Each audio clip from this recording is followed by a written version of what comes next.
নৈশকালীন নিরাপত্তা রক্ষী থাকা সত্ত্বেও মেলাঘর দ্বাদশ শ্রেণী বিদ্যালয়ে চোরের দল হানা দেয়। শুক্রবার সকালে প্রধান শিক্ষক বিদ্যালয়ে এসে দেখেন সবকিছু লণ্ডভণ্ড হয়ে আছে। সঙ্গে সঙ্গে খবর দেওয়া হয় পুলিশকে। অভিযোগ, স্কুলের প্রয়োজনীয় জিনিসপত্র চুরি হয়েছে।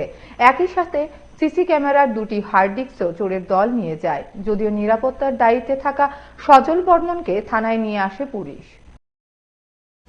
স্কুল আসার পর তো একদম জঘন্য, এটা গ্রিলটা ভেঙে আমার প্রিন্সিপাল রুমে চুলটা ঢুকছে, এরপরে স্টাফ রুমে ঢুকছে, এরপরে এক্সামিনেশন রুমে ঢুকছে। দেখা গেছে যে এখন সবগুলি আলমারিগুলি সবগুলি ভাঙা। এখন তো না দেখলে কিন্তু বুঝবার, এখন তো জানাবো কি আছে, সার্ভিস বুক আছে, আমাদের ল্যাপটপ আছে, এরপরে তারপর ক্যাশ নাই মনে হয়, টাকা তো ক্যাশ আমরা রাখি না এই কারণে। তো স্যার এই স্কুলে নাইট গার্ড নাই স্যার? নাইট গার্ডটা ছিল, নাইট গার্ডটা আমাদের হস্টেল ছিল আগে, বয়েজ হোস্টেল থেকে একজন নাইট গার্ড নিয়োগ করা আছে। আচ্ছা আচ্ছা, হ্যাঁ রাত্রে স্যার ডিউটি আসলো না স্যার? ডিউটি আছে, এসএন ডিউটি দেওয়া আছে না, এমন কোনো ছুটি টুটি আসলো না আপনার কাছে? নাই, ডিউটি অবস্থা আসলো। গতকাল তো অফিস টাইমে স্কুলে আয়া গেছে।